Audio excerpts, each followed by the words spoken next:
ఈ పేపర్లో వచ్చినటువంటి మెప్మాలో రకరకాల జరిగినటువంటి అవకతవకల గురించి కానివ్వండి, మరి ఏదో అమౌంట్ బ్యాంకుల నుంచి బొక్కేశారు మెక్కేశారు అని వివిధ రకాలైన రాతలతో మరి మన ముందుకు రావడము, అంతేకాకుండా నిన్న మరి టీడీపీ నాయకులు కూడా మరి మెప్మా సంస్థలో అవకతవకలు జరిగినట్లుగా అక్కడ చాలా డబ్బులు మరి మెప్మా ఆర్పీలు కానివ్వండి, నాయకులు కానివ్వండి, ఎవరైనా కానీ మరి 50 కోట్ల నుంచి 100 కోట్ల వరకు మరి వాళ్ళే తినేసినట్లు, దానికి కారకులు మరి మా యొక్క గౌరవనీయులు మాజీ మంత్రివర్యులు మా ఒంగోలు శాసనసభ్యులైనటువంటి శ్రీ బాలినేని శ్రీనివాసరెడ్డి గారి మీదను, అలాగే నా మీద కూడా నేపాలు మోపడం, అంటే ప్రతి విషయం కూడా మరి వాసన్నకి తెలిసే జరుగుతున్నాయని, ఎక్కడ ఏ చిన్న పొరపాటు జరిగినా లేదా ఏ చిన్న తప్పులు జరిగినా, ఎక్కడ ఏ విషయం జరిగినా కూడా ప్రతిదాన్ని కూడా మరి వాసన్నకు ఆపాదించి మాట్లాడతాం అనే దాని మీద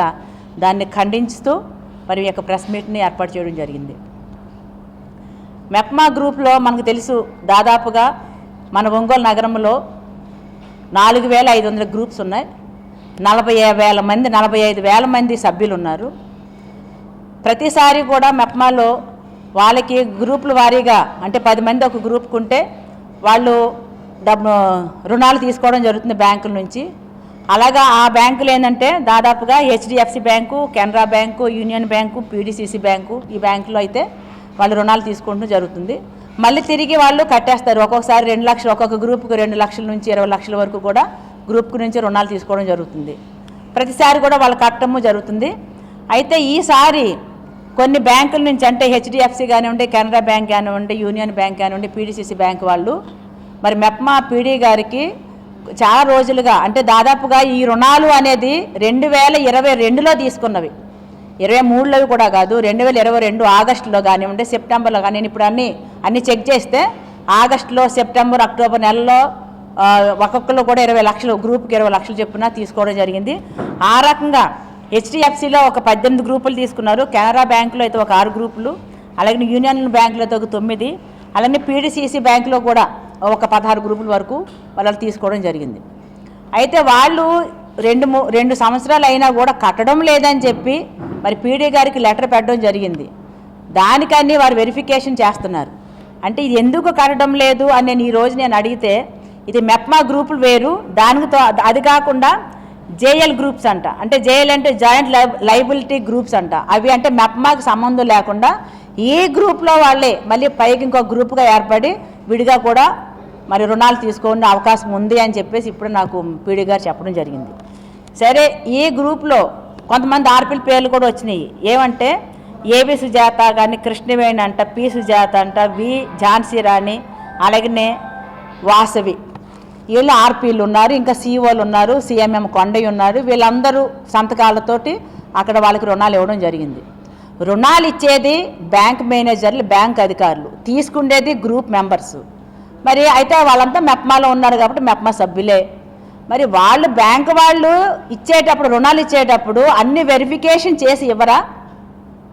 ఇప్పుడు ఈ రోజున నేను మరి 3 ఇయర్స్ బ్యాక్ నా ఆస్తిని పెట్టి బ్యాంకులో పెట్టి నేను ఒక రుణం పొందడానికి నాకు 6 నెలలు టైం పట్టింది. ఒక 6 నెలలు టైం పడితేనే కానీ అన్ని రకాలుగా చెక్లు చేసి ఫోటోలు తీసి అన్నీ చేస్తే కానీ మాకు రుణం నేను పొందలేకపోయా.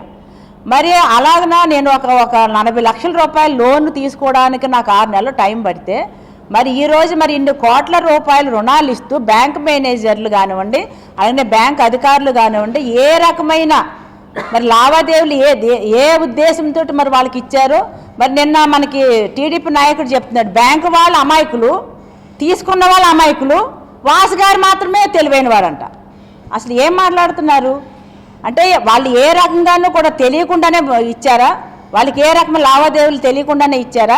లేదంటే వాళ్ళకి కొంత మరి ఆశ చూపించారా? లేకపోతే వీళ్ళు కుమ్మక్కయ్యారా? అసలు ఏం జరుగుతుంది? నిజంగా లేదంటే నిజంగా అవకతవకలు జరిగినాయా లేదా అనే దాని మీద నిన్న మనము మీడియాలో కానివ్వండి, అదే న్యూస్ పేపర్లో కానివ్వండి వచ్చిన దాని వెంటనే నేను మన వాసన్నకి నేను తెలియజేయడం జరిగింది. ఇమ్మీడియట్గా వారు మరి కలెక్టర్ గారికి కూడా ఫోన్ చేయడం జరిగింది, పీడీ గారికి చేశారు, సీఎంఎం కొండకి చేశారు. అసలు ఏం జరుగుతుంది మీ దాంట్లో?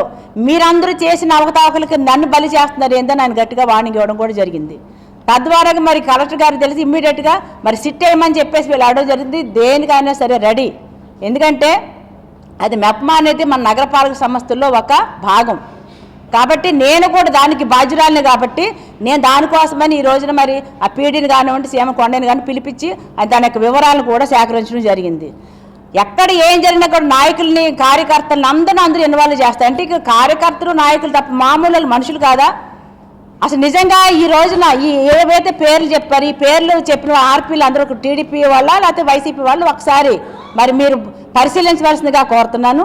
అంతేకాకుండా ఎక్కడ అవకతవకలు జరిగినా వాసు గారు భూదందాల విషయంలోనే మరి సిట్టు వేయించి తన నిజాయితీ నిరూపించుకునే నాయకుడు. ఈ రోజున మరి కొన్ని కోట్ల రూపాయలు మీరు అన్నట్టుగా 50 కోట్లు 100 కోట్లు కాదు కానీ మా దృష్టికి ఇప్పుడు వచ్చినంత వరకు చూస్తుంటే ఒక 12 కోట్ల వరకు తేలింది. సరే దాంట్లో కూడా మీకు ఏదైనా అవకతవకలు జరిగినట్లయితే నిజంగా మరి వాళ్ళు అంటున్నారు మాకు బ్యాంకు నుంచి ఏ రకమైన ఇన్ఫర్మేషన్ మాకు లేదు, వీళ్ళు మాకు డబ్బులు కట్టట్లేదు, ఇదేదో ఒకసారి చూడండి, చాలా రోజులు 2 సంవత్సరాల నుంచి మాకు కట్టడం లేదని చెప్పేసి మా దృష్టికి వస్తే మేము ఇమ్మీడియట్గా మేము దాని మీద ఎంక్వైరీ చేస్తున్నామండి, వాళ్ళు డబ్బులు కట్టిస్తామనేమో మెప్మా గ్రూప్ వాళ్ళు చెప్తున్నారు. కానీ ఇక్కడ టీడీపీ నాయకులు కానివ్వండి మరి న్యూస్ ఛానల్స్ కానివ్వండి వీళ్ళు ఏం చెప్తున్నారు, లేదు వాసు గారు అండర్లోనే మరి అన్ని కూడా జరుగుతున్నాయని చెప్పేసి మాట్లాడుతున్నారు. అంటే ఎక్కడ ఏ అవకతవకలు జరిగినా వాసు గారికి ఆపాదించడము వాళ్ళకి పరిపాటు అయిపోయింది. ఇదొక నిజంగా మేమైతే చాలా తీవ్రంగా ఖండిస్తున్నాము.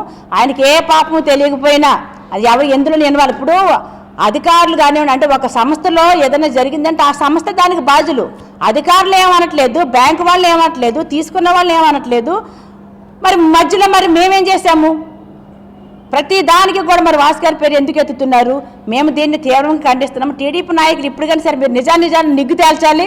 మీరు ఆల్రెడీ మీరు దాన్ని స్టార్ట్ చేశారు కాబట్టి ఆంధ్రజ్యోతి కానివ్వండి మరి మిగతా పేపర్లు ఎవరైనా స్టార్ట్ చేశారు కాబట్టి మీరే దాన్ని నిగ్గు తేల్చండి. ఒకవేళ అందులో మా నాయకులున్నా మా కార్యకర్తలున్నా మా ఆర్పీలున్నా ఎవరైనా సరే మీ వాళ్ళున్నా మా వాళ్ళున్నా చట్టానికి ఎవరు చుట్టాలు కాదు కాబట్టి ఖచ్చితంగా వారి మీద తగిన చర్యలు తీసుకోమని మేము కూడా కలెక్టర్ గారికి తెలియజేయడం జరిగింది కాబట్టి మేము దానికి కట్టుబడి ఉంటామని చెప్పి తెలియజేస్తూ మరొకసారి మీరు మాట్లాడేటప్పుడు కాస్త నోరు అదుపులో పెట్టుకుని మాట్లాడితే బాగుంటుందని చెప్పి మిమ్మల్ని హెచ్చరిస్తూ సెలవు తీసుకుంటున్నాం. అవినీతిని ఎమ్మెల్యే గారికి ఆపాదిస్తే మేము ఖండిస్తున్నాము. ఇప్పుడు అవినీతి జరిగిందా లేదా అనేది ఎవరు చూడాలి? అవినీతి జరిగిందా లేదని ఎవరు చూడాలి? ఇప్పుడు ఎమ్మెల్యే గారు చూడరు కదా, ఎవరు చూడాలి? ఎక్కడైతే అవినీతి జరిగిందో దానికి సంబంధించిన అధికారులు చూడాలి, లేదంటే బ్యాంకు వాళ్ళు చూడాలి.